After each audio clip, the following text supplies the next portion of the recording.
Allez, merci. Bye. Bye. Bonjour. Bonjour. Bonjour à vous tous. Bonjour Richard.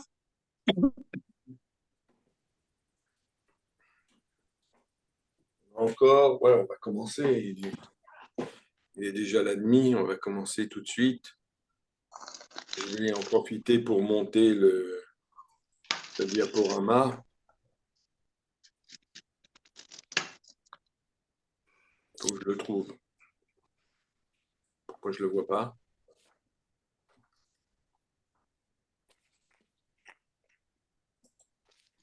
Voilà.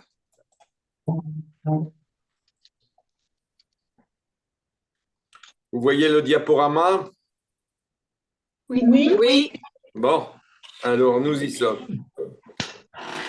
Alors, nous commençons. Bonjour à vous tous. Je suis très content de me retrouver avec vous après ces quelques semaines de repos. Et on va commencer maintenant une série sur le langage intérieur. D'ailleurs, il y a une faute, mais ce n'est pas grave. Sur le langage intérieur, la voix intérieure. Et cette série, je l'ai intitulée, une seconde, voilà. Je l'ai intitulée Réflexion sur la voix intérieure. Il s'avère que nous avons tous une voix avec laquelle nous parlons, nous communiquons. Il y a des gens qui ne le savent même pas, qui ne se rendent même pas compte qu'ils sont en train de se parler à eux-mêmes. On verra que c'est plus compliqué que ça. Et d'abord, est-ce que c'est une voix ou est-ce que c'est autre chose? Qu'est-ce qu'il y a? Avec qui nous communiquons? Nous n'avons pas besoin de gens autour de nous pour communiquer. Nous pouvons communiquer avec nous-mêmes. Mais comment communiquons-nous? On va essayer de comprendre ce que ça signifie. Vous savez, dans l'histoire, il n'y a pas eu beaucoup de recherches là-dessus. Il n'y a pas eu beaucoup de recherches parce que d'abord, comme c'était quelque chose qui était lié au cerveau, alors les recherches sur le cerveau ont vraiment commencé dans les années 50 du siècle précédent.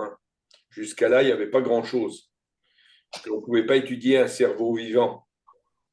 On pouvait qu'étudier des cerveaux morts. C'est-à-dire, on coupait par la on faisait des opérations anatomiques, on coupait un morceau du cerveau pour voir ce qu'il y avait dedans, etc. Et ça n'allait pas très loin. Et puis, avec la Deuxième Guerre mondiale, les choses ont commencé à changer. On a pu mettre des électrodes, on a pu ensuite avoir des RMI, etc. Et aujourd'hui, on peut voir comment le cerveau fonctionne chez le vivant. C'est une drôle de transformation. Alors, comme il y a une transformation dans tout ce qui concerne le cerveau, sur la voie intérieure aussi, il y a une transformation. Il y a des gens, des savants qui ont commencé à essayer de comprendre de quoi il s'agissait. Et ce que nous allons faire pendant cette série de conférences qui sera très longue, parce que vous allez voir, il y a 8 séries de conférences, mais en réalité, ça fera beaucoup plus de conférences que 8 séries. Nous allons parler de domaines très divers, aussi bien de la philosophie que de l'anthropologie, que de la psychologie, que de la psychanalyse, que du judaïsme ou d'autres religions, de la parapsychologie, de la mystique, de la kabbale. Parce que tout le monde a parlé sur ça finalement, sans faire forcément de recherche, et tout le monde était bien conscient qu'il y avait quelque chose avec lequel nous communiquions à l'intérieur de nous-mêmes. La première série de réflexions que nous aurons, et je dis bien ce sont des réflexions, c'est-à-dire je n'ai pas l'intention de vous donner le dernier mot sur la question parce que je ne l'ai pas et je ne le connais pas. Et je ne crois pas être un très grand spécialiste pour me prétendre avoir le dernier mot sur la question. On va essayer dans la première série aujourd'hui de définir de quoi parlons-nous. Qu'est-ce que c'est la voix intérieure? Qu'est-ce que ça signifie communiquer avec nous-mêmes? Est-ce que ce n'est pas finalement une pathologie? Parce que si vous allez chez le psychiatre et vous lui dites que vous parlez à vous-même, vous allez ressortir avec des médicaments. Hein. Est-ce une voix? Est-ce autre chose? Ça sera la première conférence. Enfin, la première, ce n'est pas une conférence, c'est une réflexion. La deuxième série de réflexions sera la relation à d'autres états de conscience. Et on parlera ici des médiums, des chamans. Et je ne parlerai pas en rigolant de ça. C'est-à-dire qu'il y a quelque chose d'intéressant au travers de ces personnes et nous verrons que ça va très loin. Ça va très loin parce que ça touche au domaine scientifique. Alors on en parlera aussi. La troisième série, ça sera sur la Grèce antique. Parce qu'en Grèce antique, on s'est bien intéressé au daimon, à la voix intérieure. Socrate en parle abondamment. On verra de quoi il est question. La quatrième série de réflexions sera sur la philosophie et la psychologie en général. On va voir un petit peu ce que dit la philosophie là-dessus. Il y a des philosophes qui en ont beaucoup parlé, il y en a qui en ont moins parlé. La cinquième série sera liée à l'idée de conscience. Parce que comment on est conscient? Quand on se parle à nous-mêmes, on est conscient. On dit plein de choses. On verra qu'est-ce que ça signifie. Et d'abord, est-ce que ça existe, la conscience? Ensuite, on parlera de Carl Gustav Jung. Je l'ai mis en solo parce que lui s'est vraiment intéressé à la voix intérieure. Alors, il a eu un grand intérêt pour ce sujet. C'est déjà le XXe siècle. Hein. C'est déjà une époque où on a conscience de ce discours interne que nous avons au travers de nous-mêmes, au travers de l'introspection. Nous parlerons du judaïsme aussi, et peut-être aussi d'autres religions, on verra. Et en finalité, je parlerai des mystiques et de la Kabbale, parce que la Kabbale et la mystique, les mystiques, ont entendu de très nombreuses voix. Donc, vous voyez, c'est très diversifié. Encore une fois, je ne prétends pas être exhaustif, loin de là. Je ne crois pas d'ailleurs qu'on peut être exhaustif sur ce sujet. Mais je vais essayer d'établir avec vous une espèce de communication. Nous allons parler. Hein. Comme dans la série précédente, je vous invitais à parler, là aussi je vous inviterai à parler. Il y aura beaucoup de textes. On étudiera des textes, on étudiera des façons de penser, de voir, et peut-être réussirons-nous à en tirer beaucoup plus que ce que j'ai mis là. Et si ça se trouve, je rajouterai des sujets au fur et à mesure de nos conversations, de nos réflexions en commun, parce que quand on est plusieurs à penser sur un sujet, eh bien, chacun apporte de l'eau au moulin et ça enrichit énormément. Alors, voilà ce dont il est question aujourd'hui. Bon, nous allons commencer cette première série par la définition. De quoi qu'on cause, comme dirait l'autre? De quoi parle-t-on? Alors, a priori, quand on parle de voix intérieure, c'est de messages que l'on s'envoie à soi-même. C'est un monologue intérieur. Je ne crois pas que le mot monologue soit le bon mot, parce que je crois que c'est plutôt un dialogue intérieur qu'un monologue intérieur. C'est plutôt un dialogue et nous verrons qu'on va aller beaucoup plus loin encore que ça. Comment ça se manifeste? Mais c'est très bizarre, parce que c'est une forme de langage, mais qui n'est pas audible. Nous n'entendons pas par l'extérieur de nos oreilles, mais par l'intérieur de nos oreilles, par l'intérieur de nous-mêmes. Alors c'est un langage qui ne fait pas de bruit. Quand je parle, je fais du bruit, vous m'entendez. Mais là, c'est de l'intérieur. Et quand on essaye de définir tout ça, on se demande si on a affaire à une voix, à des images, des symboles que l'on a du mal à décrire, ou peut-être tout ça ensemble. La voix intérieure, elle joue un rôle majeur dans notre vie. Elle facilite l'apprentissage et la mémorisation.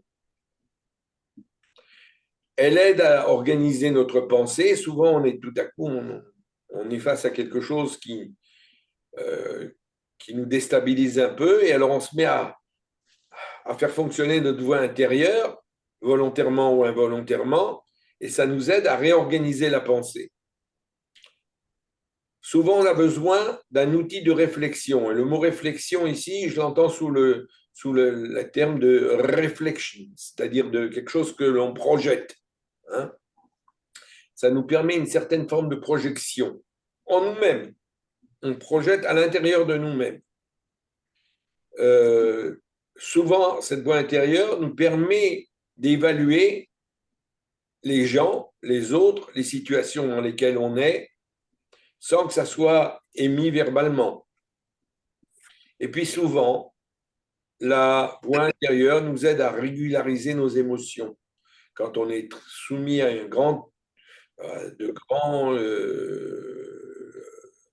vais appeler ça des ouragans intérieurs, des tempêtes intérieures, eh bien, quand on va se parler à soi-même, ça va nous aider. Ça va nous aider à calmer tout ça. Donc, c'est un régulateur en même temps. C'est un peu, si on peut dire, c'est très vaste comme sujet. Mais il y a des fois, on voudrait la faire taire, cette voix. Hein. Oh, ah, il y a des gens, ils s'en plaignent de cette voix. J'en vois beaucoup, moi, vous savez, qui viennent en thérapie, et ils ont tous, la plupart, ils voudraient la faire taire, cette voix intérieure, parce qu'elle les obsède, elle est obsessive, elle revient. Alors, ce n'est pas forcément quelque chose de positif, la voix intérieure. Hein. Ça peut être aussi quelque chose d'extrêmement négatif. Son fonctionnement n'est pas encore bien expliqué. On commence à rentrer, à la définir, mais à essayer de la comprendre. Parce que jusqu'à maintenant, c'était qui c'est qui parlait de voix intérieure, les gens qui s'occupaient de prophétie, les gens qui s'occupaient de religion. Mais là, on entend des bruits bizarres. Voilà, merci. Alors, le fonctionnement n'est pas bien expliqué. D'ailleurs, vous remarquerez, je n'ai pas introduit le rêve comme voix intérieure, parce que le rêve, c'est une forme de voix intérieure, c'est une forme de communication intérieure. Je n'ai pas introduit le rêve pour une seule et bonne raison, c'est qu'il y a 3-4 ans, j'ai fait une série de conférences sur le rêve. Alors, je me suis dit, bon, je laisse de côté pour l'instant, mais si vous jugez utile de faire rentrer le rêve, on ramènera le rêve aussi. Ça pourrait faire une 9e série de réflexions. Quand je dis voix intérieure, vous avez vu, j'ai parlé d'images, de symboles, de choses diverses. On a un problème avec ça. Il y a une scientifique qui s'appelle Hélène Levenbruck, qui a écrit un livre qui s'occupe de cognition. Elle a écrit un livre sur le mystère des voix intérieures. Quand je vous disais que c'est moderne aujourd'hui, on en parle, on fait des recherches là-dessus. Eh bien, Levenbruck, elle fait des recherches là-dessus. Elle a dit comme ça. On dit aussi parole intérieure, parole interne, parole silencieuse, monologue intérieur, dialogue intérieur, parole en puissance, parole imaginée, langage intérieur, discours privé, voix privée, pensée verbale, parole subvocale, imagerie auditive, petite voix dans la tête, vagabondage mental, rêverie éveillée, etc., etc. Bon, vous comprenez bien qu'il y a un problème. De quoi parle-t-on? On a du mal à définir ce phénomène. Qu'est-ce que c'est que cette voix intérieure qui nous anime? Qu'est-ce que c'est que ce truc-là? Hein? Et pourtant, on y est familier, parce que la plupart d'entre nous savons que nous avons une voix intérieure. Et comment on arrive à la définir, cette petite chose-là qui fait partie de notre quotidien, du moment où je me lève au moment où je me couche. J'ai la voix intérieure, même quand je me couche, quand on va s'endormir, ce qu'on appelle le sommeil hypnagogique, c'est-à-dire au début de la nuit, eh bien, la voix intérieure, elle fonctionne à plein même. Et très souvent, comme je vous disais, dans les rêves aussi. Hein. C'est-à-dire qu'on n'arrête pas finalement. On est constamment avec cette petite voix intérieure qui nous parle de diverses façons, qui nous parle ou qui ne nous parle pas. Ce n'est pas forcément par la parole. Et ça, c'est très intéressant à noter. C'est d'une façon très spécifique. Alors, je voudrais apporter maintenant les propos d'un philosophe britannique qui s'appelle Andy Clark, qui est professeur de philosophie cognitive à l'université de Sussex. Et c'est un monsieur qui s'occupe beaucoup de ses problèmes de voix intérieure. Et il a écrit un livre qui s'appelle Being There, être là, reconnecter le cerveau, le corps et le monde, tous ensemble. C'est-à-dire, il faut reconnecter. Comment on va reconnecter? Par la voix intérieure. Alors voilà ce qu'il nous dit dans son livre.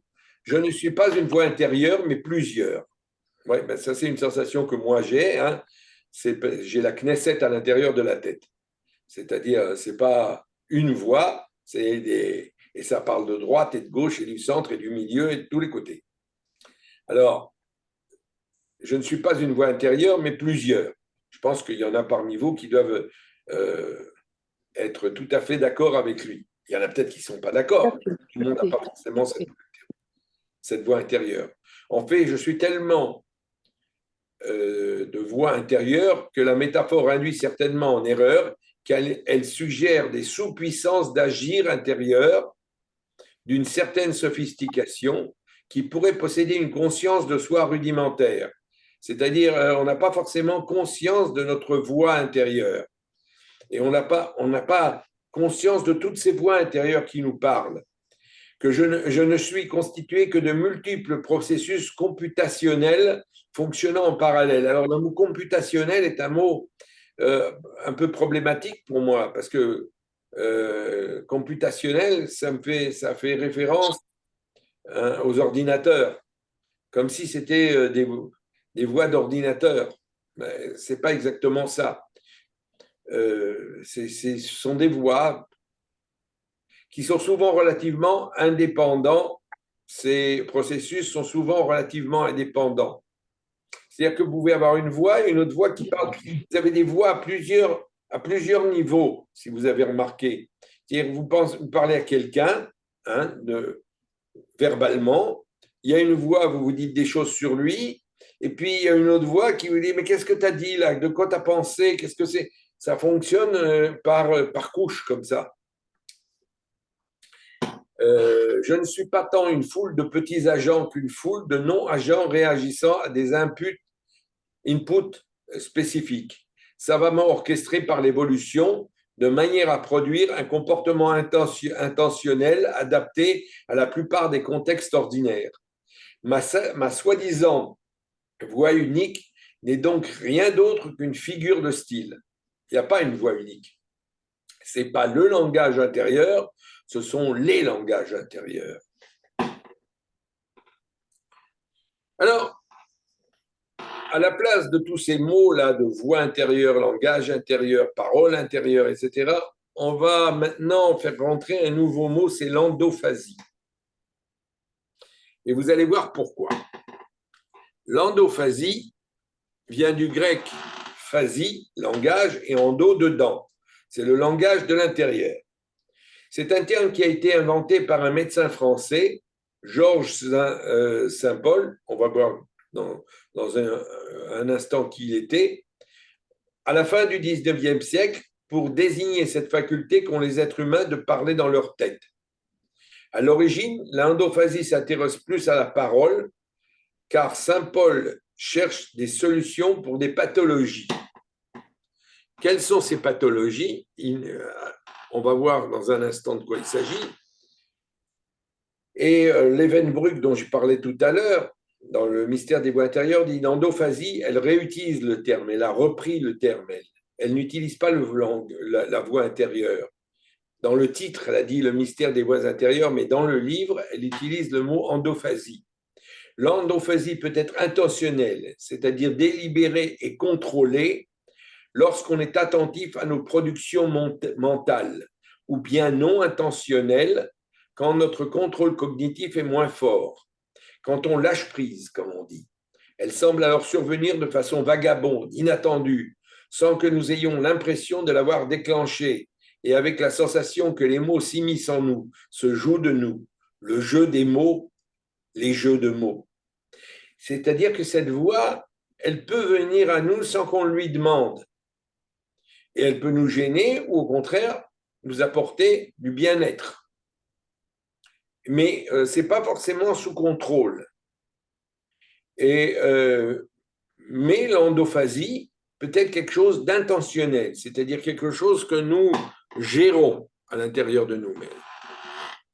Georges Saint-Paul était un officier de l'armée, un médecin, et comme il avait fait la guerre de 14, il a vu beaucoup de gens qui souffraient de problèmes de langage, des gens qui avaient été atteints à la tête ou dans le corps, et qui souffraient. Et il a essayé de comprendre un peu de quoi il s'agissait. C'était un vrai précurseur, un pionnier. Et il a fait des travaux sur le langage intérieur. Il a écrit un essai sur le langage intérieur et les paraphasies, c'est-à-dire les difficultés d'émettre verbalement quelque chose, l'art de parler en public, l'aphasie et le langage mental. Il a écrit pas mal de bouquins, vous pouvez en grande partie les trouver sur Internet si ça vous intéresse, vous pouvez les lire. Vous tapez son nom, les noms des bouquins, et vous aurez ces livres. C'est parce que c'est vieux, c'est de la fin du 19e siècle, du tout début du 20e. Alors voilà les livres, on en voit ici. C'est intéressant. Il est l'un des pionniers vraiment de la recherche sur le langage intérieur, parce que jusqu'à là, qui c'est qui se posait la question du langage intérieur? Ça touchait personne, ça n'intéressait personne. Et puis nous avons Hélène Evenbruck, elle n'est pas seule, vous verrez qu'il y en a d'autres, qui est linguiste au sein du laboratoire de psychologie et de neurocognition à l'université de Grenoble. Au CNRS, elle travaille. Et elle a écrit ce livre, Le mystère des voix intérieures, qui est paru chez De Noël. Si vous avez envie de le lire, vous pouvez y accéder. Et où il est question des voix intérieures et des neurosciences. C'est-à-dire, qu'est-ce que ça fait, qu'est-ce que ça fait par rapport à notre cerveau, ces voix-là? Parce que cette communication que nous avons avec nous-mêmes, qu'est-ce qui se passe? Ça fait marcher quoi dans le cerveau? Et c'est ça qu'elle se pose comme question. Et alors, elle dit l'endophasie, puisqu'elle reprend le mot, c'est elle qui reprend ce mot-là, pour éviter le langage intérieur. Elle a 3 fonctions, dit-elle. Elle a une fonction dans la communication avec les autres. Elle nous prépare à communiquer à haute voix avec les autres. Simulation, entraînement. C'est-à-dire, vous avez déjà eu ça, vous connaissez ça. Je dois parler à quelqu'un, je me prépare dans ma tête un discours que je vais lui faire, enfin que je devrais lui faire quand je le rencontrerai. Très souvent, il y a une différence, un clivage grandiose entre le discours que l'on a préparé dans la tête et ce qu'on va dire finalement. Mais nous nous préparons à parler avec une autre personne. Ça se fait en général quand on doit dire des choses qui sont plus ou moins importantes. Il est évident que si je dois aller chez le crémier du coin, je ne vais pas commencer à lui dire Monsieur le crémier, je veux t'acheter du lait. Non, ça, on ne fait pas. Et encore, vous savez, et encore, je dis, parce que ce n'est pas exactement vrai. Souvent, on va se dire, dans la tête, je dois acheter du lait. On ne parle pas, on ne le mentionne pas, mais on va le penser. On va le penser et c'est une voix qui pense. La deuxième chose, c'est la fonction dans la cognition et dans la pensée. Quand on entend cette pensée intérieure que nous avons, cette réflexion intérieure, eh bien, ça nous permet de réfléchir. Mais est-ce que je dis c'est vrai, c'est bien, c'est pas bien? Est-ce que ce que je fais, c'est bien, c'est pas bien? Ça nous aide à réfléchir et à prendre notre distance souvent avec nos actes. C'est pas une petite chose. Et puis, il y a la troisième fonction, c'est la fonction de la conscience de soi. Une conscience de soi dans le temps, ou autonoèse. La noèse est un processus conscient du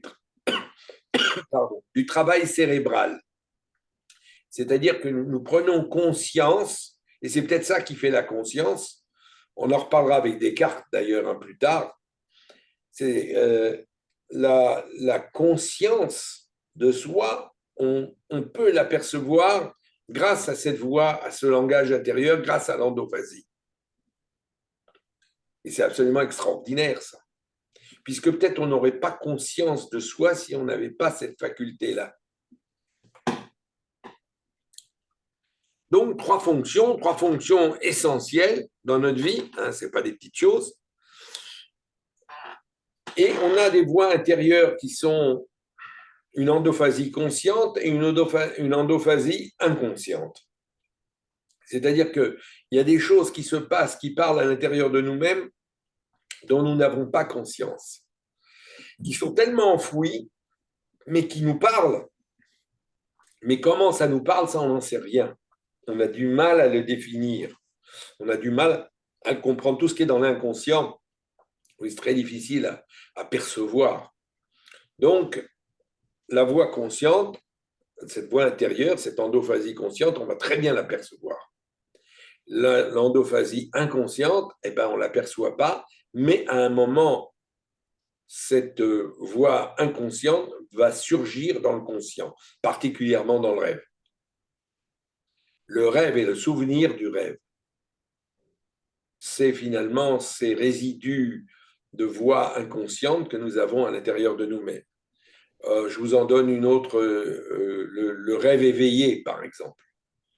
Hein, ce qui nous arrive à tous d'avoir des rêves éveillés, eh bien, c'est aussi le même processus. Ce sont des phénomènes inconscients, des communications inconscientes qui surgissent et qui viennent nous apporter une information. Victor Hugo a écrit un recueil qui s'appelle Les Voix intérieures, à l'intérieur duquel, dans ce recueil, il y a 32 poèmes qu'il a publiés en 1837, où il fait entendre les voix intérieures qui l'animent, une poésie de l'intime et du moi. Et alors, Victor Hugo va dire la chose suivante. La Portia de Shakespeare, Portia, c'est l'héroïne du Marchand de Venise, si vous vous souvenez. C'est cette femme qui va se déguiser en homme et qui va essayer qui va réussir à faire que les choses se terminent pour le meilleur, pour le mieux dans son monde.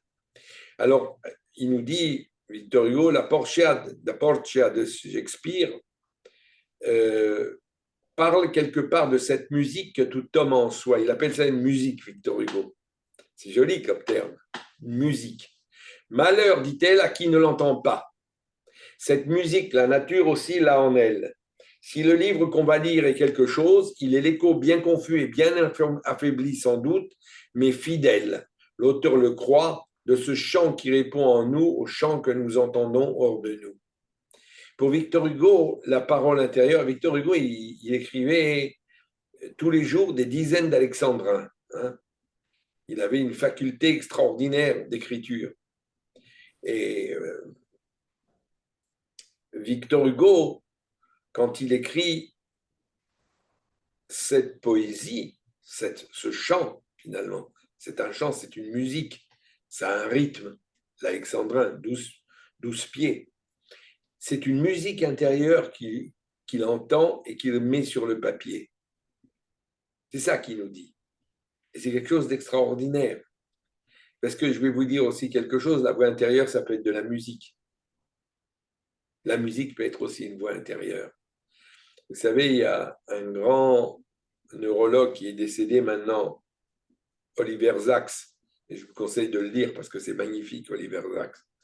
Il a écrit des bouquins, il a écrit un bouquin qui s'appelle Musicophilia, Musicophilie, où il raconte que des gens qui n'avaient jamais touché à une note de musique, tout à coup, se jouent dans leur cerveau des symphonies entières. Ou alors se mettent au piano et commencent à jouer. Et ils ne savent pas pourquoi. Ils ne savent pas comment. Et ce n'est pas de la magie, hein. C'est de la neurologie.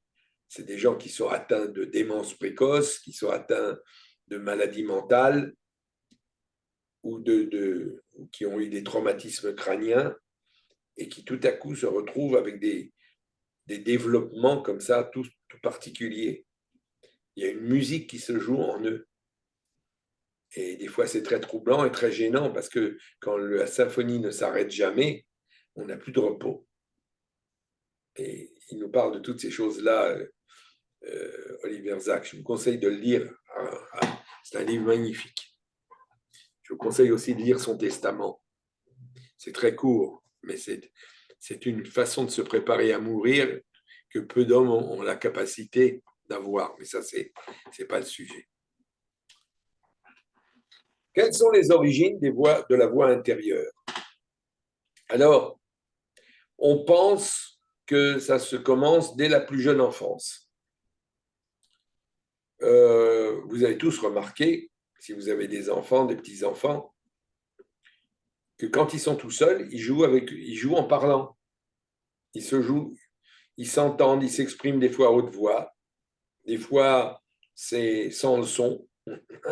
Ils parlent, ils se parlent à eux-mêmes et ils disent des choses qui leur passent par l'esprit comme ça, qu'ils ont entendu dans eux-mêmes et qu'ils émettent.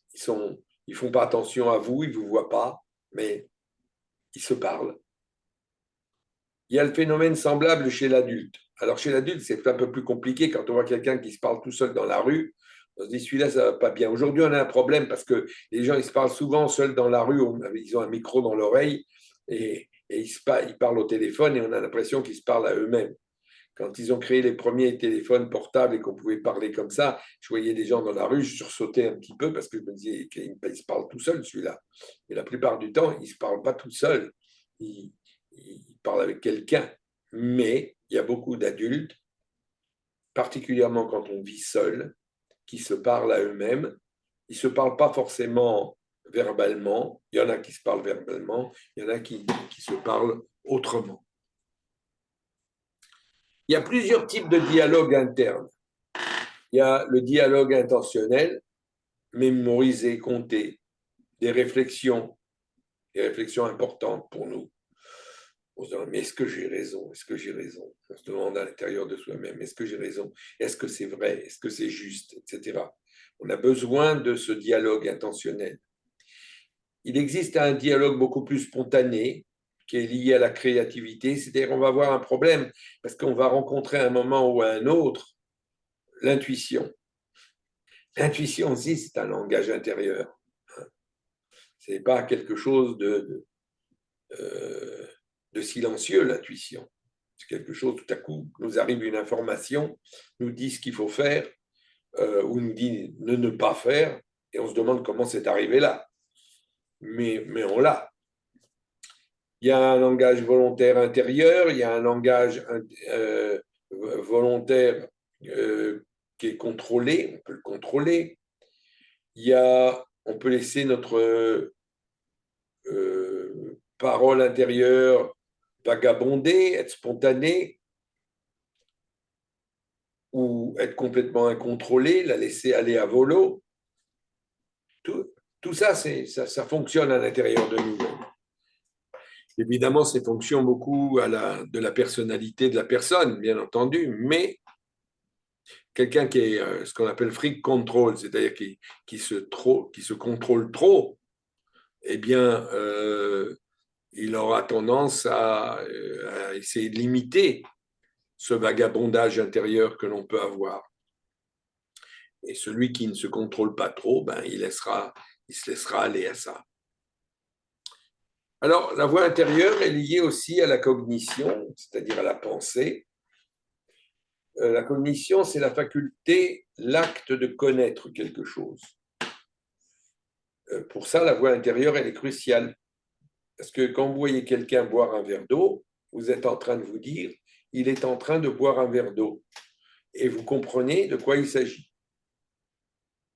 C'est que vous avez besoin de cette voix intérieure pour préciser ce que vous percevez dans ce qu'on appelle la réalité, qui n'est pas la réalité, mais qu'on appelle la réalité.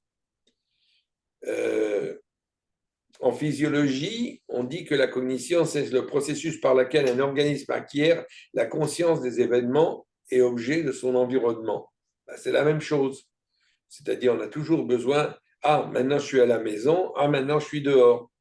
Et on va se le dire à soi-même, intérieurement. On va pas l'exprimer par des mots, mais c'est là. Et puis, ça va nous permettre de passer d'une tâche à une autre. Hein. On est en train de faire quelque chose et vous vous dites tout à coup, ah, il faudrait que je fasse ça. Je suis en train d'écrire, ah non, il faut que je m'occupe d'abord de la vaisselle. Bon, voilà, voilà ce que nous dit la voix intérieure. Elle nous aide à résoudre des problèmes. Elle est un régulateur de notre ascension et de nos comportements. J'ai écrit que c'est approuvé parce que c'est pas, on présume tout ça, hein, c'est pas évident, mais ça a l'air d'être. Alors, il y a ce qu'on va appeler la métacognition. Qu'est-ce que c'est la métacognition? C'est la capacité de réfléchir sur nos propres pensées, de comprendre comment on apprend et comment on résout des problèmes. En d'autres termes, c'est l'art de penser à sa façon de penser. Alors ça, c'est quelque chose, on revient là à l'idée dont je parlais tout à l'heure, de plusieurs dimensions dans cette voie intérieure, dans cette endophasie. Il y a plusieurs dimensions. Et je voudrais apporter ici quelques mots du grand Aristote dans le livre des Anima qu'il a écrit, où il nous dit ainsi. Ainsi donc, sentir les choses ressemble à les dire ou les penser simplement. Ah, c'est intéressant ça. Sentir les choses. Qu'est-ce que ça veut dire sentir les choses? On a deux façons de sentir. On peut sentir dans notre corps. Mais qu'est-ce que c'est sentir dans notre corps? Sentir dans notre corps, si vous n'êtes pas conscient de ce que vous sentez, est-ce que vous le sentez? Je vous donne un exemple. Vous mettez la main sur le feu. Vous brûlez la main. Au premier chef, qu'est-ce qui va se passer? Ce n'est pas votre cerveau qui va réagir. C'est votre colonne, c'est comment on dit, pas la colonne vertébrale, donc, qu'est-ce que, Amudashida, comment on dit ça en français, Colonne vertébrale. non, c'est pas de la colonne vertébrale que je parle, c'est dans la moelle épinière, voilà. Ça va toucher la moelle épinière. La moelle épinière va recevoir le message, elle va nous faire enlever la main. Mais ça va se faire avant que le cerveau ait encore réagi. Quand le cerveau va réagir, on va dire « aïe, j'ai mal ». C'est-à-dire qu'on va avoir conscience, on va se dire à l'intérieur de soi-même « aïe, j'ai mal ». C'est-à-dire qu'on va avoir conscience de ce qui s'est passé. C'est ça que nous dit ici Aristote. Sentir les choses ressemble à les dire ou les penser simplement. C'est-à-dire que quand ça arrive à la conscience, au cerveau, et essentiellement au cortex, c'est-à-dire la partie la plus extérieure du cerveau, celle qui émet finalement, qui synthétise tout, on va dire j'ai mal intérieurement. Oh, je suis brûlé. On n'a pas besoin de les mettre verbalement. Des fois, on va les mettre verbalement parce que ça aide, ça soulage, exprimé par la voix. Mais la première chose qu'on va faire, c'est par l'intériorité de nous-mêmes. Mais quand la chose est agréable ou pénible, c'est une sorte d'affirmation ou de négation que fait l'âme en la poursuivant ou en la fuyant. C'est-à-dire, on a une pensée qui vient, on a envie de la voir, on n'a pas envie de la voir. Alors on va essayer de la fuir, et elle ne nous fuit pas, elle est là. Elle va nous gêner. Mais si on a envie de la voir, on ne veut pas qu'elle s'en aille. Et avoir du plaisir ou de la douleur, c'est pour la moyenne sensible agir à l'égard du bien ou du mal en tant que les choses sont l'un ou l'autre. Ouais. Donc, c'est dans le bien ou dans le mal, c'est ce qu'on a dit maintenant. La haine en acte pour l'un et le désir en acte pour l'autre ne sont que la douleur et le plaisir. C'est-à-dire, nous dit Aristote, que ce qu'on va ressentir essentiellement dans cette voie intérieure, c'est des choses agréables ou des choses désagréables. Le principe qui dans l'âme désire et celui qui est ne sont pas différents entre eux, pas plus qu'ils ne le sont du principe qui sent. Sentir, avoir du plaisir ou avoir un désagrément c'est quelque chose qui est lié à notre sensation. Et cette sensation ne va venir que lorsque c'est au cerveau, que c'est arrivé au cerveau. La façon d'être est seule diverse. Quant à l'âme intelligente, les images remplissent pour elle le rôle des sensations.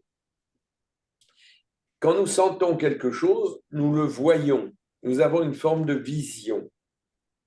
Et c'est très complexe à saisir, ça. Aristote, en son temps, il n'a pas de RMI, comment on dit en français, de IRM. Il n'a pas pas RMI, IRM. Il n'a pas de IRM pour voir ça, mais il a saisi cette idée-là. Quand à l'âme intelligente, les images remplissent pour elle le rôle des sensations. Dès qu'elle affirme ou qu'elle nie que la chose est bien ou mal, elle la recherche ou la fuit. Voilà pourquoi cette âme ne pense jamais sans image. Et c'est ainsi que l'air modifie la pupille de telle ou telle façon. La pupille de notre œil va s'agrandir ou va se rapetisser en fonction des situations. Ce n'est pas seulement des situations de lumière et de jour et de nuit, c'est aussi en fonction des ressentis. Et que la pupille modifie une autre chose. De même que c'est ainsi encore que les choses se passent pour l'ouïe. C'est la même chose pour l'écoute. Alors, c'est intéressant ce qu'il dit là, Aristote, parce que finalement, nous avons, grâce à cette voix intérieure, une possibilité de saisir ce que nous vivons, la réalité. C'est notre seul moyen de percevoir la réalité en réel. Et il n'y a pas d'autre.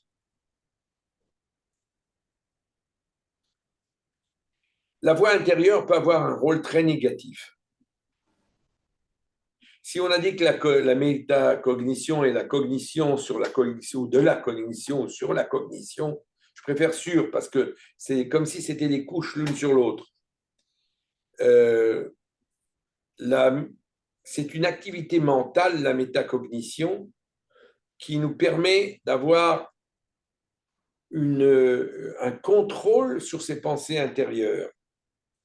C'est une rumination mentale qui pousse l'individu à se concentrer sur certaines pensées ou événements. Et ça va nous mener des fois à des obsessions ou à des phobies. Et c'est pas rare. Alors, la dépression, la schizophrénie, les hallucinations auditives ou autres peuvent être très négatives. Cette voix intérieure, à ce moment-là, elle est négative. Un schizophrène, quand il entend des voix, et ces voix ne sont pas forcément des voix concrètes. Souvent, c'est du bruit, un bruit menaçant, un bruit désagréable, quelque chose qui le gêne, ou dans une psychose, se dire des choses terribles, horribles, qui vont nous mettre dans des situations très pénibles. Eh bien, là, la voix, elle a un rôle négatif à ce moment-là. Et dans la plupart de ces cas, la voix intérieure, la endophasie, est ici totalement involontaire et sans contrôle ou peu de contrôle. Parce que la personne à qui ça arrive a perdu une certaine stabilité mentale et elle est envahie par des processus totalement inconscients. Et comme l'inconscient émet des choses qui sont très différentes de notre conscient et qui surtout ne sont pas produits de la même façon, ça crée le chaos.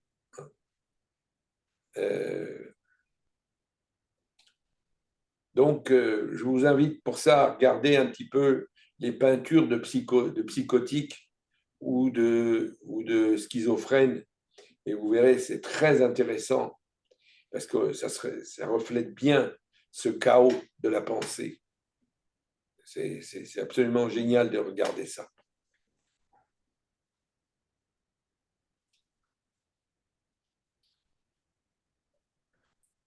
Alors, l'endophasie est très variée. Ce n'est pas une voix qui nous parle de l'intérieur, ce n'est pas une voix avec une syntaxe comme la syntaxe des mots exprimés, des phrases exprimées. Quand nous parlons, nous émettons, nous respectons des règles, hein, des règles syntaxiques, sujet, verbe, complément. C'est pas comme ça que ça fonctionne forcément. Ça peut fonctionner comme ça, mais ça fonctionne pas forcément comme ça.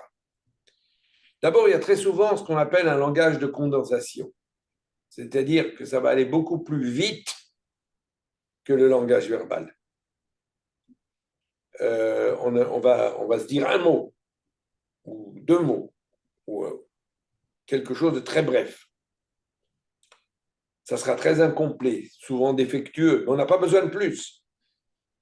On aura déjà compris. On saura de quoi on parle. Finalement, on se parle à soi-même au quart de tour. Ce n'est pas toujours vrai, mais très souvent. Et puis, il y a des gens qui vont tout traduire en images ou en symbolique. Qu'est-ce que j'entends par là? Quand vous lisez un livre, hein, vous ne le lisez pas avec votre bouche, vous le lisez généralement avec vos yeux. C'est-à-dire que c'est une lecture interne que vous faites.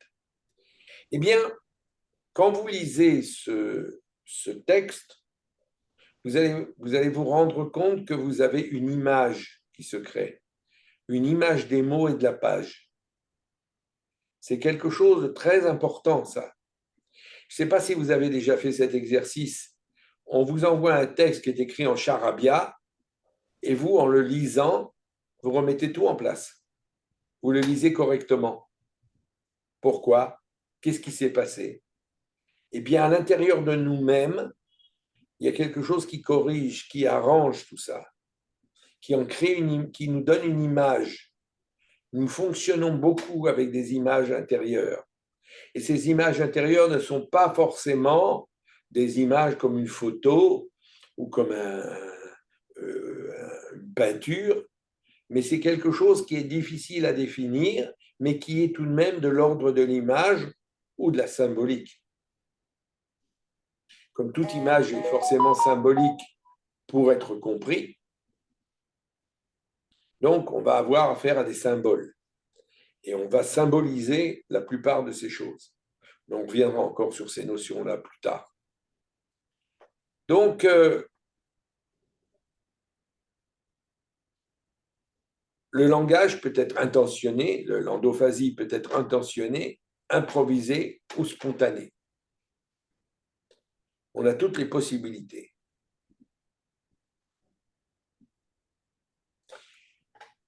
Il y a des gens qui ne sont pas conscients d'avoir un langage intérieur ou qui n'ont pas de langage intérieur.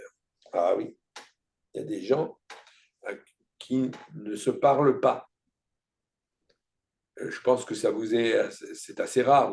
On ne rencontre pas tous les jours quelqu'un qui n'a pas de langage intérieur. Le langage intérieur ne permet pas toujours de recourir à l'imagination, parce que le langage intérieur, l'endophasie, est lié à notre imagination. Par exemple, si je vous demande d'imaginer un lion dans votre tête, je présume que les gens qui sont ici ont tous imaginé un lion dans leur tête au moment où j'ai dit qu'il fallait imaginer un lion dans la tête. Et si ça vous est un peu difficile, vous fermez les yeux 2 secondes et vous imaginerez un lion. Mais il y a des gens qui ne pourront pas imaginer un lion. Ils en seront incapables. Ils sauront ce qu'est le lion. On sait ce qu'est le lion, mais on ne le voit pas. On n'entend pas le rugissement. Ça me rappelle un jour une patiente qui me disait « Je n'ai pas d'imagination ». Je lui ai dit « Ah bon ?» Alors je lui ai fait fermer les yeux et je lui ai demandé de raconter quelque chose de ce qu'elle voyait, quelque chose de bien ou de mal, peu importe. Et elle a commencé à me raconter toute une histoire. Et alors je lui ai dit « Vous avez de l'imagination ». Parce qu'il y a des gens qui ne sont pas conscients non plus qu'ils ont de l'imagination. Mais l'imagination, elle est là. Et l'imagination, elle est liée à cette voix interne. Et des fois, elle nous gêne. Et vous savez pourquoi? Parce que vous construisez un scénario à l'intérieur de votre tête. Vous voyez quelqu'un, vous regardez ses yeux, et vous dites, celui-là, il est fâché après moi. Or, la personne, elle n'est pas du tout fâchée après vous. Mais vous avez construit un scénario. Et après, vous vous dites, dans votre intérieur, pourquoi elle est fâchée après moi? Et vous essayez de trouver des raisons pour lesquelles cette personne est fâchée après vous, alors qu'elle n'est pas fâchée après vous. Et 2 minutes après, vous lui parlez, vous vous rendez compte qu'elle est très loin de votre scénario. Et il y a beaucoup de gens qui se composent des scénarios comme ça. Et ça va très loin. Ça leur gâche la vie. Mais, comme je dis, tout le monde n'a pas cette faculté. Et des fois, cette faculté, elle est négative. Hein, c'est trop fort. Mais imaginez quelque chose, un lion dans la tête. Pour imaginer un lion dans la tête, j'ai besoin de voir une image de lion. Alors, quand je vois cette image de lion, ce n'est pas forcément le lion dans son intégralité. Ça peut être quelque chose de très stylisé. Ça peut être quelque chose de... Ça peut être presque rien, mais suffisamment pour me créer une structure endophasique dans la tête. Et ça, c'est important.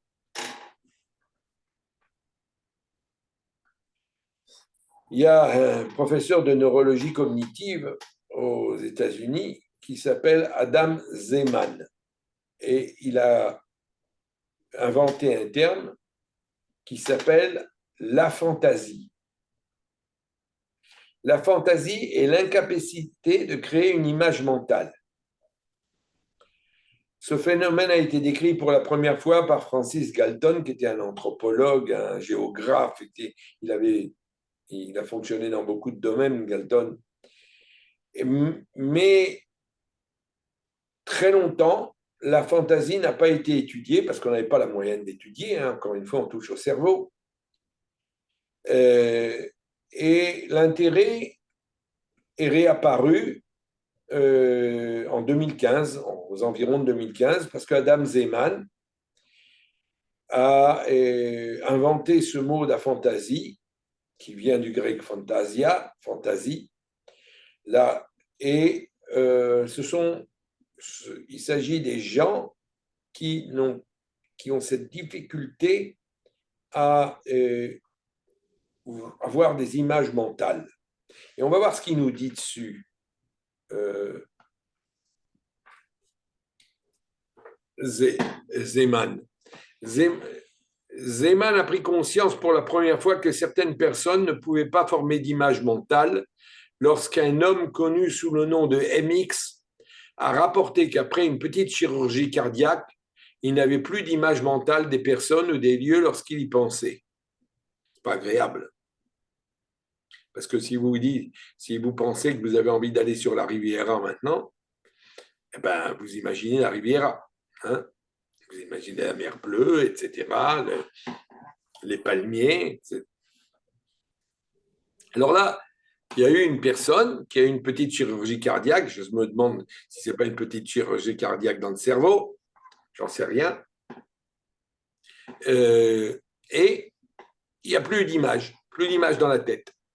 Le cas a été rapporté en 2010, après que plusieurs personnes répondant à un article sur le cas de MX par Carl Zimmer, c'était aussi un chercheur, et déclaré qu'elle n'avait jamais été capable de visualiser. Zeman et son équipe ont mené une enquête auprès de 21 personnes autodéclarées comme ayant un manque d'imagerie visuelle tout au long de leur vie, en utilisant le Vividness. Le Vividness, c'est un questionnaire de netteté de l'imagerie visuelle qui permet de savoir si nous avons des images visuelles. Et ils ont publié leurs résultats en 2015, découvrant que malgré leur incapacité à former des images mentales volontaires, la plupart des répondants expérimentaient une imagerie involontaire sous forme de flash lorsqu'ils étaient éveillés ou en rêve, qu'ils avaient des difficultés à se souvenir de détails de leur propre vie. Ben oui, parce qu'il n'y a pas d'image. Ça nous aide à la mémoire aussi, ça. Que beaucoup avaient des forces verbales, mathématiques et logiques compensatoires, c'est-à-dire que un autre côté du cerveau prenait la relève, et qu'ils accomplissent avec succès des tâches qui impliquaient normalement la visualisation, telle que le rappel de détails visuels en utilisant d'autres stratégies. L'article a introduit le terme d'origine grecque aphantasie. Pour dire cela, Zeeman dirige le projet de recherche, bon, ça c'est déjà plus intéressant. Donc, on étudie aujourd'hui cette chose, la fantaisie, et puis, parallèlement, on étudie aussi l'hyperfantaisie, c'est-à-dire quand on a une imagerie mentale qui est un peu trop poussée, qui est trop forte, qui nous gêne aussi. Tout ce qui est trop, ça gêne toujours. Hein. Il n'y a rien à faire.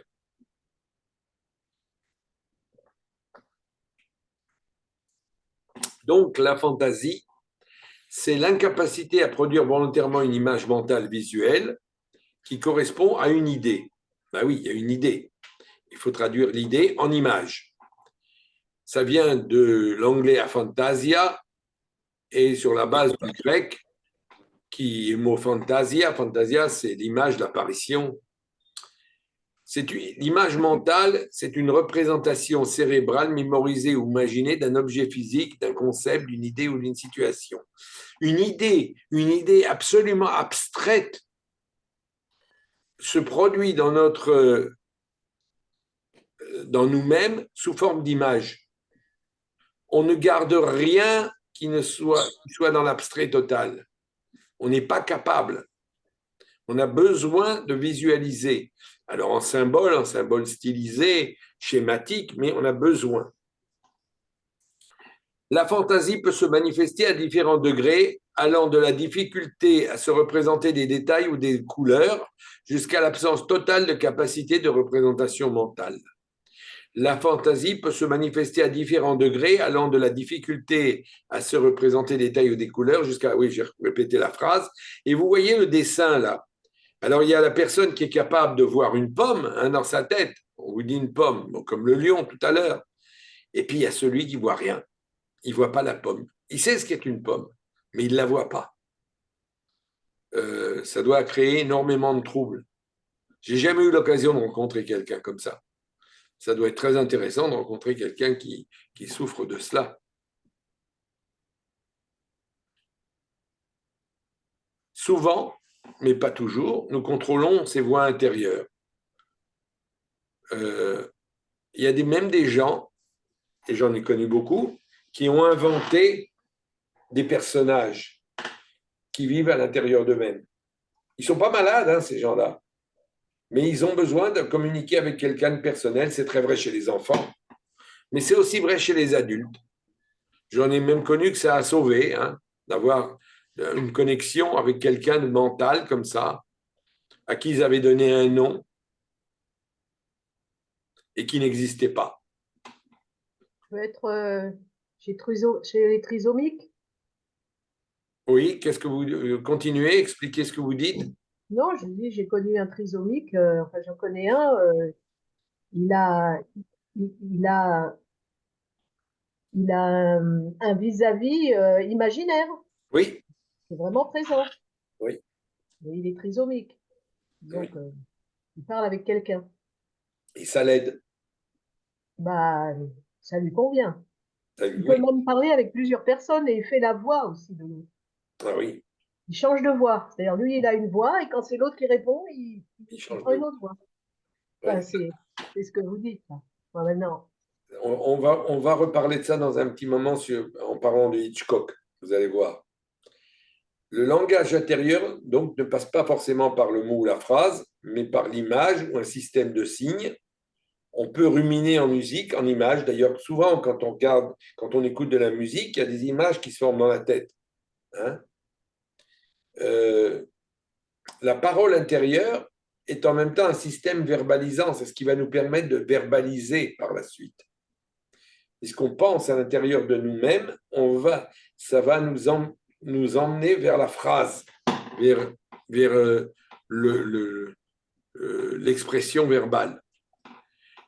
Alors, vous allez me demander ce qui se passe pour les sourds. Eh bien, c'est simple, les sourds, comme ils n'entendent pas, alors ça se transforme. Il y a une compensation.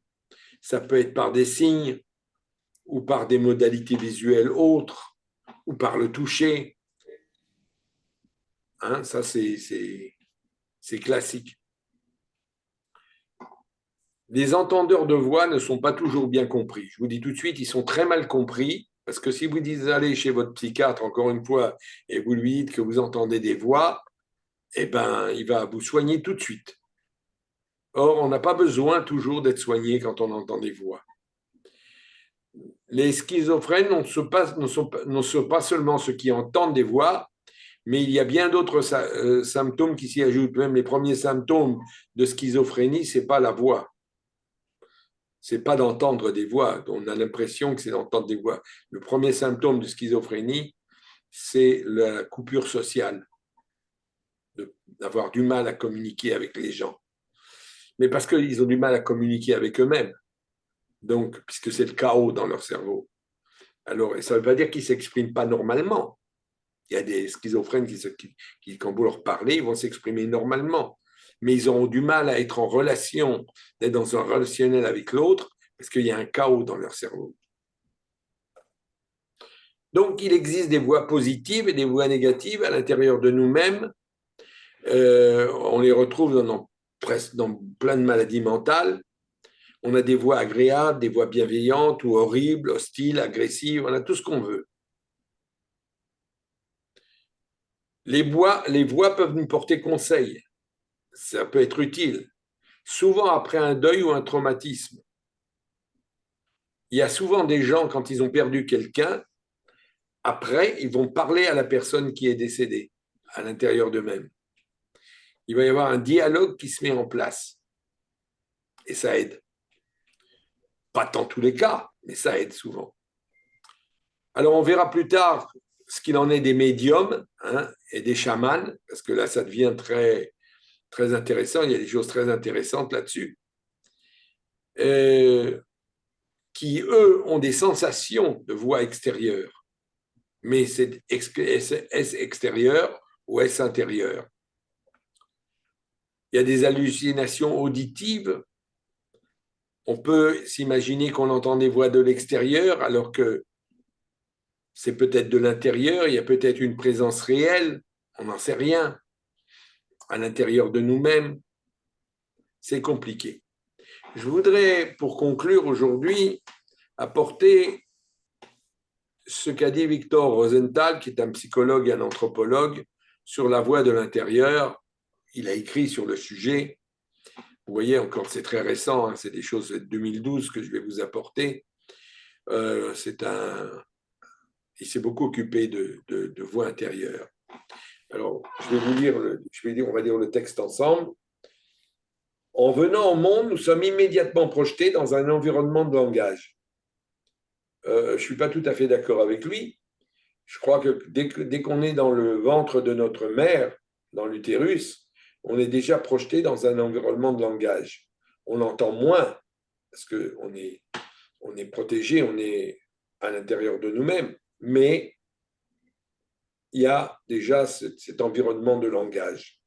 D'ailleurs, ce n'est pas seulement le langage, c'est le bruit. Les parents ou l'entourage commentent en permanence ce qui se passe, ce qui arrive à l'enfant. Ils disent, tiens, il est mécontent, sois patient, il a faim, c'est ça.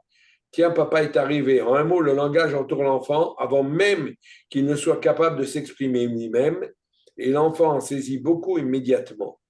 Alors, je dois vous dire tout de suite que cette idée-là, elle est controversée, parce qu'il y a des gens qui soutiennent que les bébés en naissant ont déjà une forme de langage qui n'est pas verbal, mais qui est autre. Il y a même des gens qui ont décodé le langage des bébés. Ça vaut ce que ça vaut, j'en sais rien. Je ne l'ai jamais étudié en détail. En tout cas, c'est intéressant de noter qu'il y a toute une conception d'un langage de signes, et pas seulement de signes, de mouvements du corps que le bébé émettrait. Il faut rappeler que l'ouïe se développe chez le fœtus très tôt, à 5 mois et demi, 6 mois. Le fœtus entend. Qu'est-ce qu'il entend en premier lieu? Les voix. La voix de la mère, évidemment, mais aussi les voix de l'entourage. La voix de la mère parvient aux oreilles du fœtus d'une façon particulière, puisqu'elle arrive à la fois de l'intérieur et de l'extérieur. Évidemment, il y a une déformation due aux propriétés du milieu utérin. Mais on sait que dans les heures qui suivent la naissance, le nourrisson reconnaît la voix de sa mère. Chaque voix a en effet une certaine signature dynamique qui lui est caractéristique. D'ailleurs, c'est chez les animaux aussi. Chez les animaux, vous savez, les pingouins, quand ils sont rassemblés par dizaines de milliers, les petits restent sur la côte et les parents vont chasser, enfin vont pêcher. Et quand ils reviennent, ils émettent des sons. Et les parents reconnaissent par les sons leurs enfants. C'est fantastique, ça. Donc, et ça vient corroborer un petit peu ce qui est dit là. Donc, chaque voix, en fait, est une certaine signature dynamique qui lui est caractéristique. Vous entendez une voix au téléphone ou quelqu'un qui parle dans une autre pièce, vous savez tout de suite qui c'est. C'est absolument extraordinaire, ça. Et la voix humaine attire le nourrisson. Comme la faculté auditive est celle qui se développe le plus tôt, les stimuli sonores sont les premiers événements sensoriels qui affectent le fœtus, ce qui n'est pas le cas de la vision, dont le développement est très long, et cela même si la rétine humaine est fonctionnelle dès 6 mois. Il se développe dès lors une sorte de tropisme, c'est-à-dire de réaction élémentaire, pour la voix humaine, dont le caractère expressif est très marqué, et cette expressivité est immédiatement parlante pour le nourrisson. OK. Le concept de la voix intérieure renvoie à une composition de 2 en 1. Qu'est-ce qu'il veut dire par là? Donc nécessairement à 2 voix, au moins dans une même personne. C'est de la polyphonie, ça. C'est de la polyphonie à l'intérieur de nous-mêmes et à l'extérieur de nous-mêmes. C'est ce qu'il nous dit. L'un des développements caractéristiques de l'enfant dans notre société concerne la capacité d'assumer que l'autre voix est aussi ma voix. Parce que quand on se parle à nous-mêmes, il faut bien se dire que c'est notre voix. C'est pas une voix. On a souvent pensé que c'était Dieu qui parlait, que c'était les prophètes, les anges qui parlaient, etc. Mais a priori, ce n'est ni les anges, ni le bon Dieu, c'est nous-mêmes par rapport à nous-mêmes, pour le commun des mortels en tout cas. Alors, cette capacité n'apparaît pas immédiatement.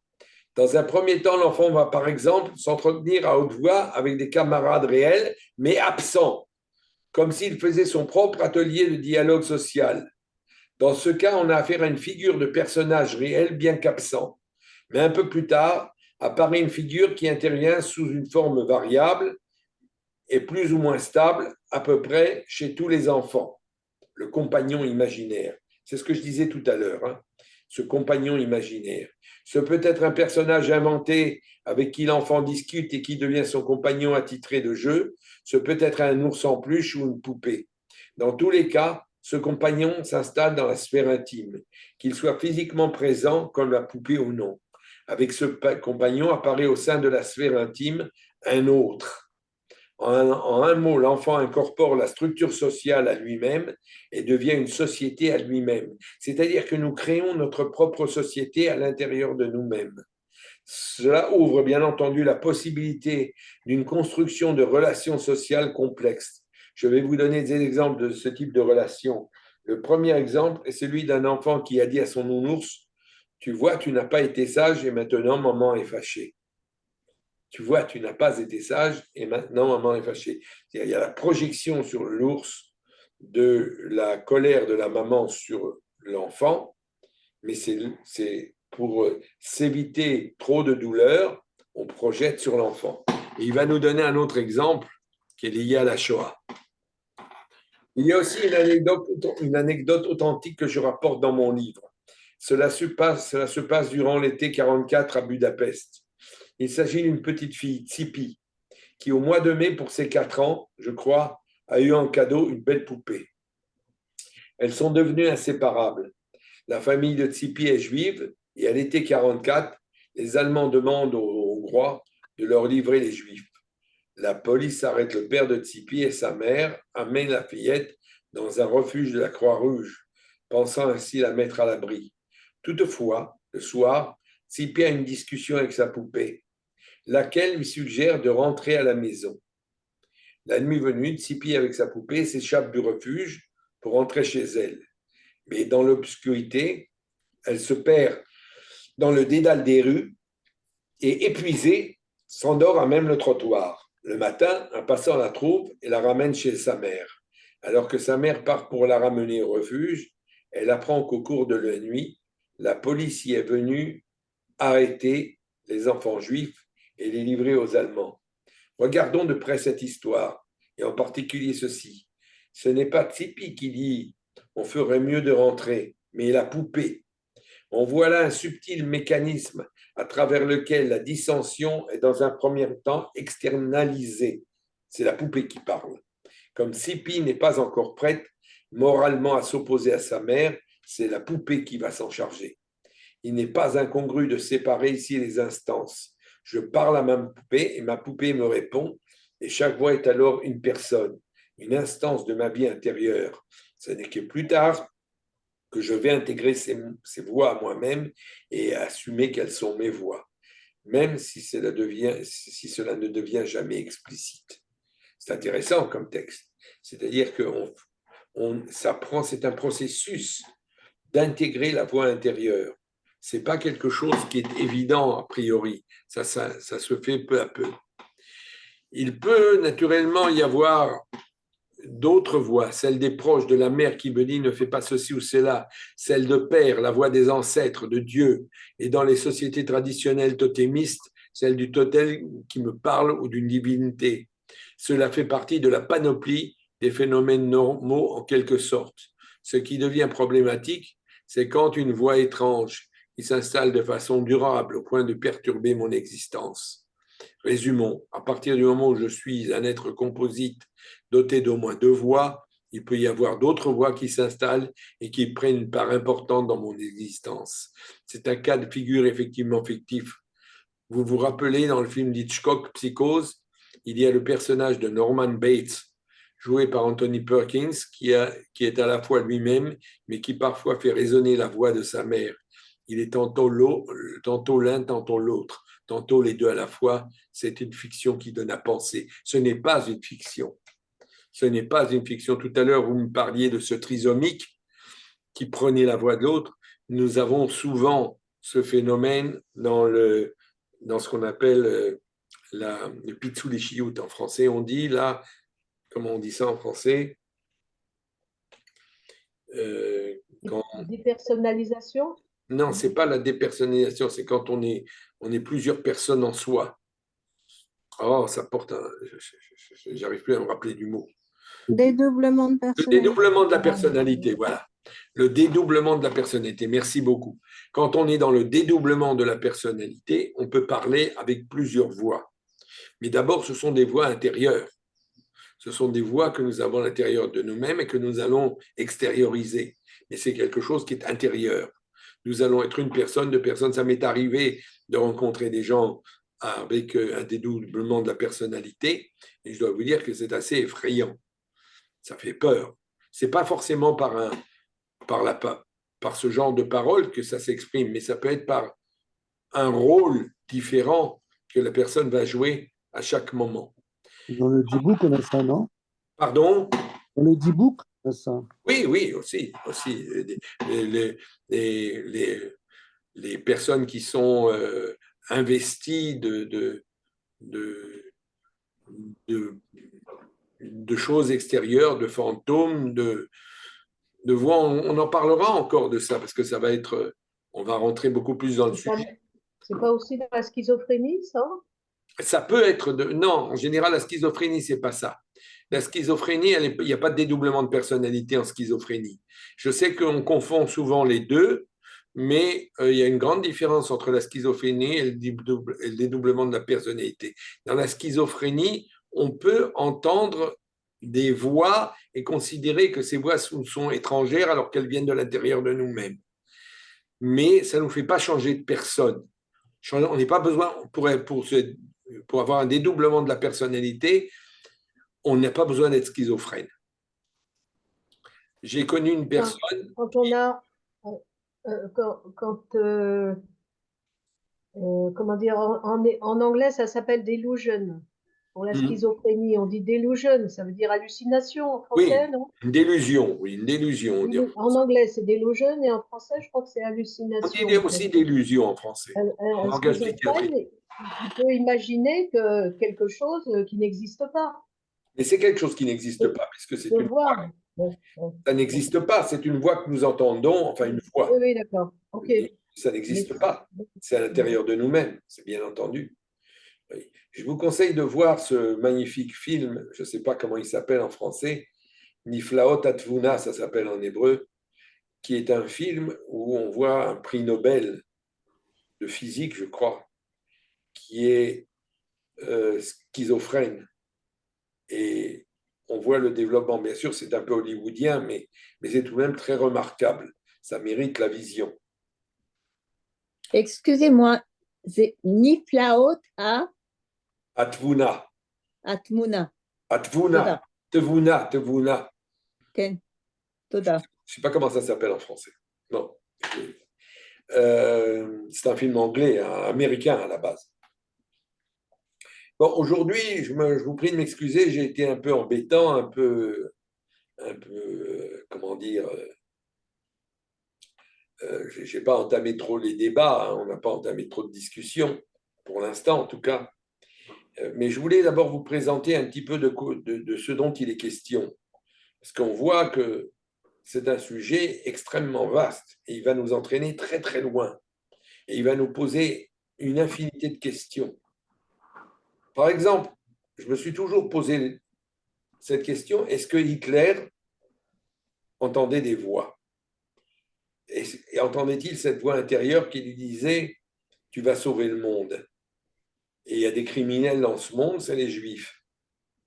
Est-ce qu'il l'entendait de l'intérieur? Est-ce qu'il ne l'entendait pas de l'intérieur? J'en sais rien. Je ne suis pas capable de vous le dire. Il aurait fallu analyser Hitler de son vivant pour savoir de ce dont il était question. Mais c'est tout de même une question qui peut se poser, ou pour d'autres chefs d'État, ou pour d'autres personnages importants.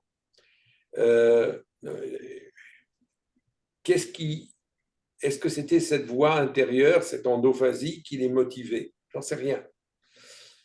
Mais ça nous permettra sûrement, dans la suite, de poser ces questions et d'aller beaucoup plus loin dans le débat. Alors maintenant, j'ai terminé, hein, j'ai fini, j'ai bien causé aujourd'hui. Elle fume pas, elle parle pas, elle drague pas, mais elle cause, comme dit le film. Hein. Excusez-moi, monsieur, est-ce que vous pourriez vous présenter? Je pense qu'il y a plein de gens qui vous connaissent. J'ai regardé un peu sur Google, mais il n'y avait pas grand-chose. Ah si, il y a mon hébreu. Mais je ne sais pas lire l'hébreu. Alors, voilà, Deux mots, hein. je m'appelle Raphaël Rosner, j'habite en Israël depuis 45 ans à peu près. Je fais de la thérapie depuis plus de 30 ans. Je m'intéresse un peu à tout. La voix intérieure m'interpelle. Avant, nous avons parlé très longuement de la guerre auparavant. Maintenant, nous allons sur la voix intérieure, qui me semble être un sujet cardinal de notre existence. Comme je fréquente beaucoup de patients et que leur voix intérieure parle, ils ne sont pas tous schizophrènes, loin de là, hein, mais ils sont interpellés par leur voix intérieure, par la conscience, avec tous les sens du mot conscience. La conscience en étant conscient de la situation ou en étant dans un état de culpabilité. Le mot conscient en français est très problématique parce qu'il a beaucoup de sens, il est polysémique. Donc, voilà ce que je fais. Et depuis de nombreuses années maintenant, je fais des conférences pour Kalita. Et comme on fait ça dans le cadre de Kalita.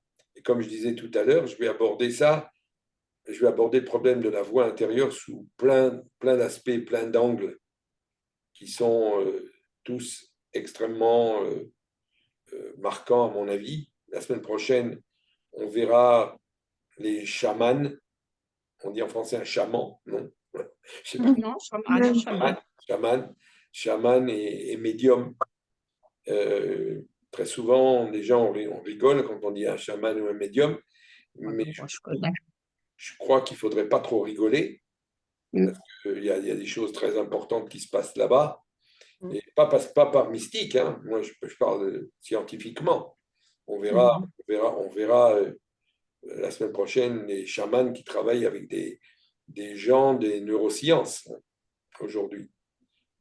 On étudie les phénomènes de médium, de chaman, et c'est extrêmement important Mm. pour essayer de comprendre ce qu'on dit, hein, de quoi on parle.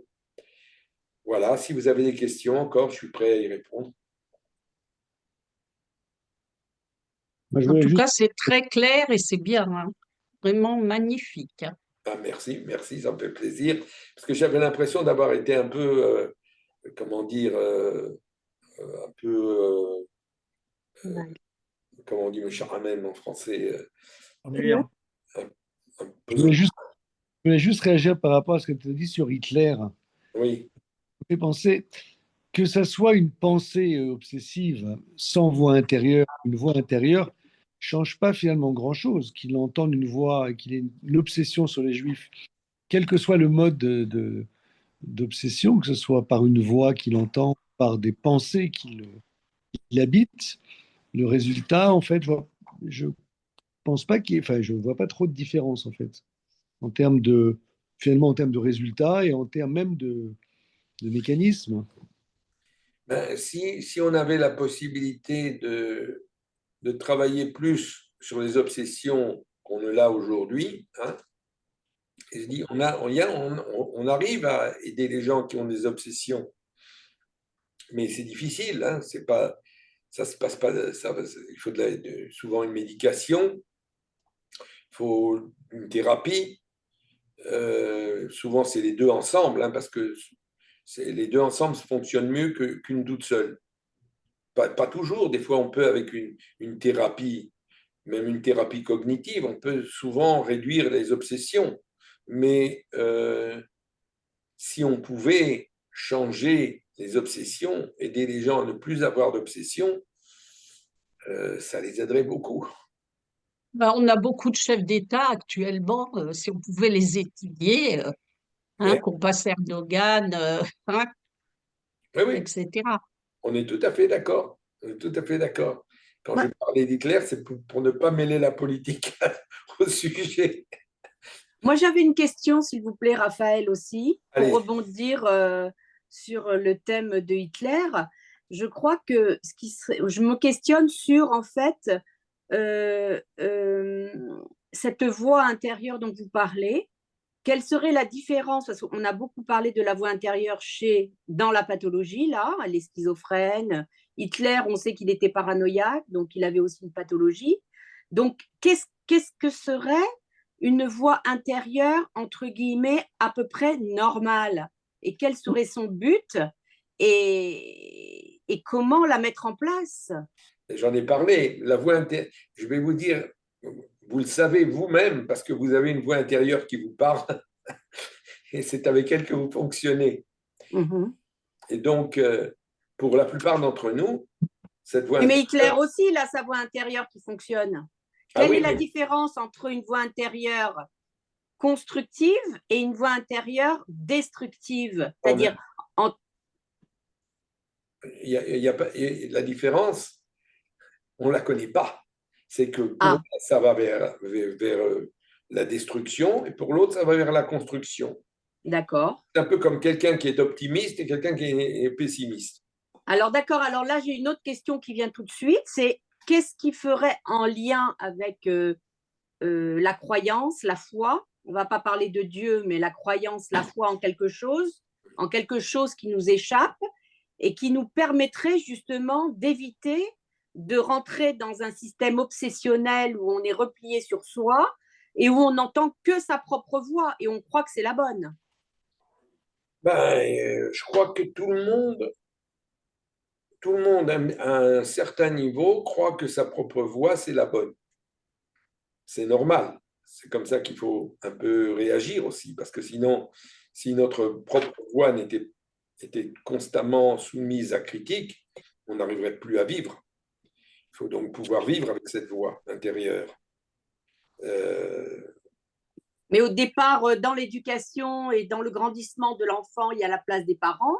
Et à l'âge adulte, après, dans la construction personnelle, ne pensez-vous pas que la place de la croyance, du judaïsme dans lequel nous vivons, remet certaines choses à leur place, avec une référence au grand autre qui nous échappe, qui est insaisissable et qui justement nous permet, nous, de ne pas fusionner trop avec notre propre voix intérieure personnelle. Vous voyez ce que je veux dire? Je l'exprime peut-être pas très bien, mais Ici, comme quelque chose de qui va nous séparer de notre propre voix intérieure pour mieux la trouver et la retrouver. Alors, quand on va étudier la voix intérieure dans le judaïsme, on va approcher ça. D'accord. Parce que vous avez d'abord, je vais en dire un mot tout de même maintenant, parce que c'est intéressant. La prophétie. Oui. La prophétie, c'est une voix intérieure ou une voix extérieure? Eh bien, la Torah, elle nous répond. C'est une voix intérieure. D'accord. Pourquoi? Parce que les prophètes communiquent avec la prophétie par le rêve. Sauf un. D'accord. Il n'y a que Moïse. Il n'y a que Moïse qui communique autrement. Mais ça passe par l'intérieur de la personne. Pour tous les autres prophètes, c'est par l'intériorité. Et ça, c'est intéressant. Et on verra, on ira beaucoup plus loin encore parce que c'est un sujet extrêmement vaste dans le judaïsme. Ah oui, oui. C'est fondamental, hein, c'est la voie intérieure dans le judaïsme. D'accord, merci. C'est fondamental. Merci beaucoup, Raphaël. Rafi, c'est passionnant. Merci. Oui. Merci beaucoup. Est-ce qu'on pourra avoir aussi les diapositives? Oui, je vais vous l'envoyer. On a fini aujourd'hui la première. Maintenant, je vais vous demander, je ne sais pas, ceux qui voudraient recevoir les diapos et le film, parce que théoriquement il est enregistré, j'espère, je voudrais que vous m'envoyiez votre mail, votre mail. Et joignez-y votre téléphone aussi, ça sera bien. Votre nom, mail et téléphone. Comme ça. Et votre Ça semble adresse, sensé. c'est quoi? Mais on pourra Quelle l'ouvrir. adresse? Oui, on pourra l'ouvrir facilement. Écoutez, l'ouvrir, si vous avez une bonne application, vous pourrez l'ouvrir. Il y a un truc qui s'appelle, je crois, TLV, ça s'appelle comme ça, TLV, je ne sais pas comment ça s'appelle en français, qui permet d'ouvrir la plupart des 90% des vidéos. Hein. D'accord. Quelle est votre adresse mail, s'il vous plaît? Mon adresse mail, alors c'est Semalim, je vous le donne, SEMALIM, Semalim, arrobase, gmail.com. Semalim comme symbole. Oui, exactement, Semalim. SEMALIM, arrobase, gmail.com.